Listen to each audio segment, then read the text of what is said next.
Bonjour chers amis internautes de la télévision Paco TV, la scène des valeurs. Merci d'avoir choisi votre scène et bienvenue dans votre émission Revue de la semaine. Comme son nom l'indique, Revue de la semaine consiste à vous amener toutes les actualités de la semaine en survolant tous les coins et recoins du pays afin de vous amener les meilleures informations en temps réel. mbokk yi gën ji nuyoo lay fekk kenn ku si ne fi nga toog di la ko nuyoo di asalaamaaleykum wa rahmatulahi taala wa barakaatuhu di am mbégte contentement ci qualité bi nga xamante ne yéen a ngi topp seen scène Paco TV la scène des valeurs waaye tamit dal leen ak jàmm seen émission Revue de la semaine comme nuñ leen ko junjee si kaalamay nasaraan noonu lañ leen koy faram-fàccee si kaalamay kocc moom Revue de la semaine moom moo ñëw daal di leen faram-fàccee la lu actualité yi xew altine ba ajuma maanaam lu yéen a kaay xëy fësal altine ba ajuma tey ñu ñëw daal di koy faram-fàccee la ñu daal koy tollee si politique suppression du haut conseil collectivité territoriale du Thiès, le projet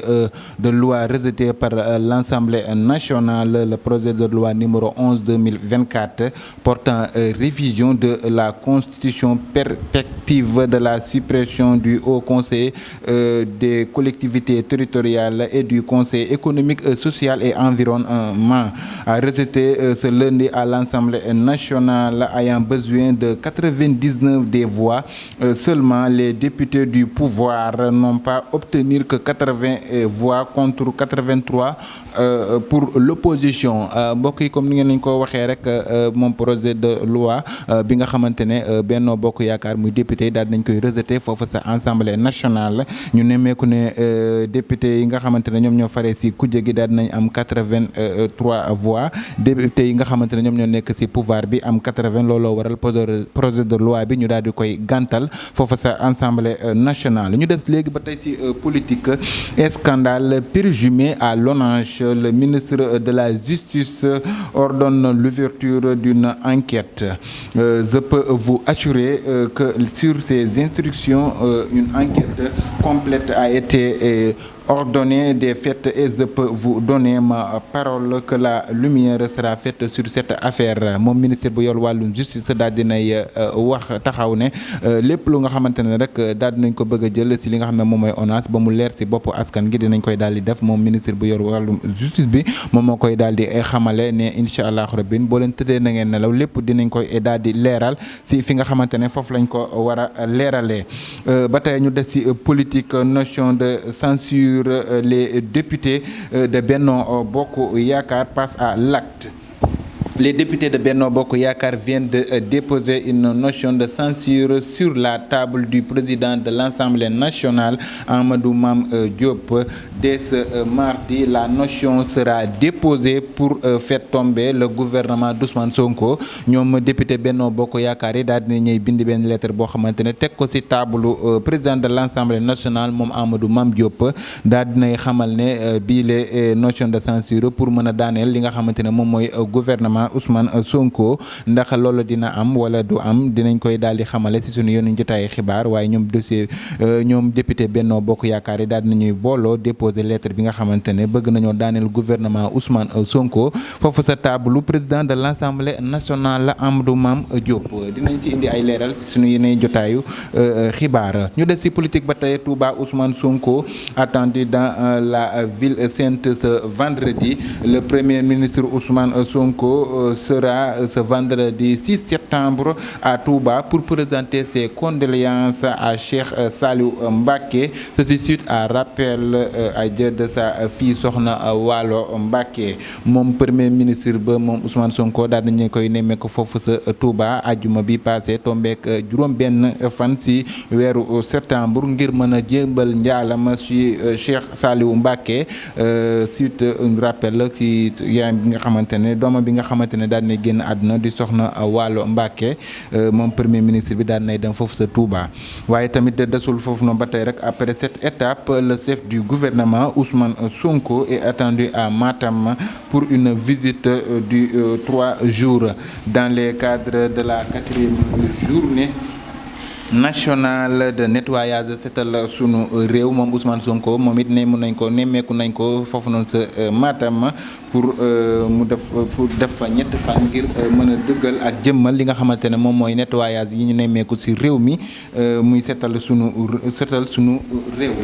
ba tey ñu des ci politique déclaration du politique générale de Ousmane Sonko. L'Assemblée nationale prend acte de la décision du président Bassirou Diomaye Faye qui s'inscrit à droite ligne de la tradition républicaine. Après avoir reçu la lettre signée par le président de la République Bassirou Diomaye Faye,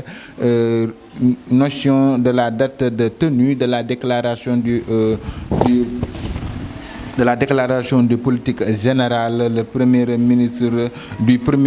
Ousmane Sonko le 13 septembre 2024. Amadou Mame Diop, le président de l'Assemblée nationale, a dit prendre acte de cette décision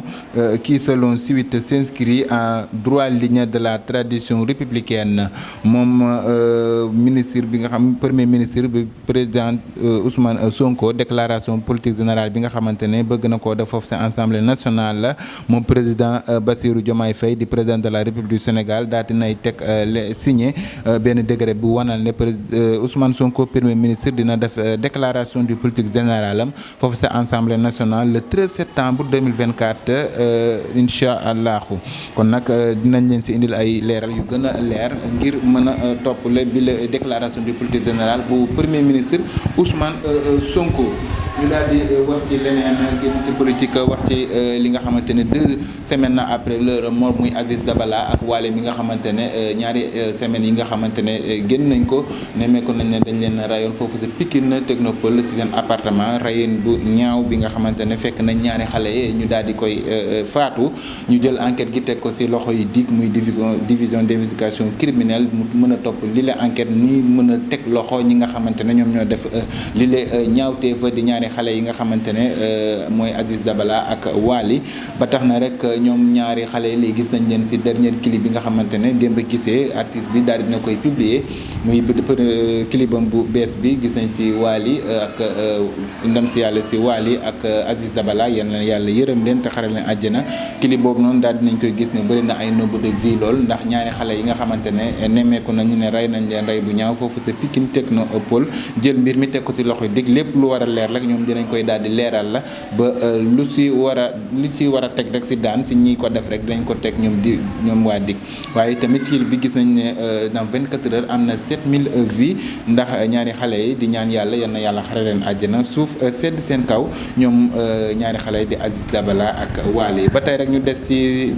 ci actualité le ministre de la pêche des infrastructures maritimes et portuaires Fatou Diouf a promis de porter des problèmes des zones de pêche de la Petite Côte à la connaissance des pouvoirs publics afin que leurs problèmes, que des solutions leur soient trouvées. Nous avons visité Joal, Mbour ak Pointe Sarène moom ministre bu yor wàllum napp ji daal dinay doxantu ci douane yi nga xamante ne nemmeeku nañ ko dañ fay daal di napp muy Joal, Mbour ak Pointe Sarène te neen du fa yem fépp foo xamante ne rek nemmeeku nañ ko ne foofu noonu am na ay nappkat dinañ fa daal di dem ngir mën a joyantil problème yi nga xamante ne moom la nappkat yi daal di jànkonteel ngir mu mën koo faj moom ministre bu yor wàllum pêche bi ngir mën a yóbbu li nga xamante ne moom mooy problème nappkat yi ci autorités yu mag yi ngir ñu mën koo saafara nu mu gën a gaawee moom Fatou Diouf daal di ne koy dëggal ci bii la ay kàddoom ngir mën a wax ne yéen nappkat yi ngeen daal di dalal seen xel incha allah rabbi lépp luy problème rek dañ koy daal di saafara ñu des ci leneen ba tey rek d'ici un mois il y a encore une crise du pain prévient le président de la Fédération nationale des boulangers du Sénégal Amadou Gueye daal dinay xamal la moom président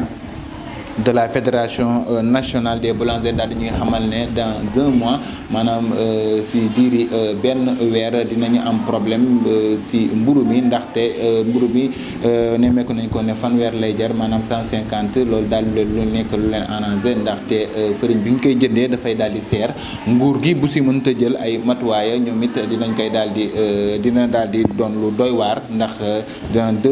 d'ici un mois rek dinañ koy daal di yëg si njëgu mburu mi ak mburu mi nu mu mën a tëddee rek moom président de la fédération nationale daal dina koy xamal si seen web di Amadou Gueye. ba tey rek ñu génn si li nga xamante ne moom mooy actualité yi am si douane yi waaye itam dugg si li nga xamante ne moom mooy sport lutte bi daal di wax ci lamb ji Bombardier réagit à la rumeur sur sa retraite. Sur sa retraite, je mettrai fin à ma carrière après avoir affronté Sa Thiès moom Bombardier mbër mi di B52 de Mbour daf ñoo daal di publier dafa daal di yëg ne dañoo daal di publier benn si ay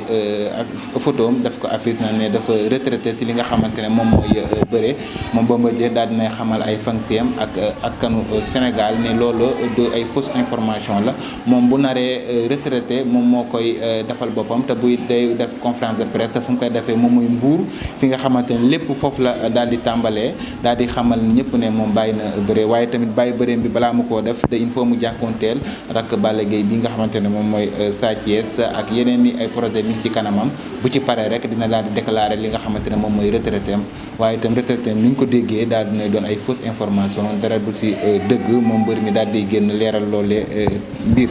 ñu des si leneen ba tey rek football Saliou Ciss met fin à sa carrière Saliou Ciss un des héros de la conquête du titre de champion d'Afrique en 2022 a annoncé sa retraite. Le latéral gauche a annoncé ce week-end au stade Iba Gueye de Mbacké en marge d'une finale de navétane. J'ai arrêté de jouer au football. Je pense que c'est le moment de suivre bien avec ma famille et tout se passe bien, a-t-il déclaré moom footballeur bi nga xamante ne moom mooy Saliou Ciss daal dinay déclaré li nga xamante ne moom mooy retraitam si football nee na mu ngi ak famille am ak ay doomam macha allah lu mu waroon a am si football yëpp daal dina koy am kon nag fu mu ko xamee moom mooy foofu sa stade Iba Gueye de Mbacké boobu benn si match final boo xamante ne nawetaan la woon jour bi daal ne xamal ne bàyyi na li nga xamante ne moom mooy football di ñaanal ñi si nekk rek yal na yàlla may leen carrière bu baax la. C'est tout pour aujourd'hui nous vous donnons rendez-vous samedi prochain mbokk yi lii moo nekkoon seen émission revue de la semaine ngeen koy am samedi bu jot fii seen Paco TV la seen des leaders saa yu ne rek dañu indil ay thèmes actualité yu ama am solo daal di koy faram-fàccee maanaam li nga xamante ne moom la yéenekaay yi xëyee fësal muy altine ba àjjuma ñu ni dañ fi daal di ñëw toog daal di leen di faram-fàccee si actualité yi nga xamante ne nemmeeku nañ ko si semaine bi lii moo nekkoon li nga xamante ne moom la ñu leen indil si seen émission revue de la semaine di leen wax rek di am mbégte contentement si seen qualité di leen jaajëfal la Paco TV seen de la valeur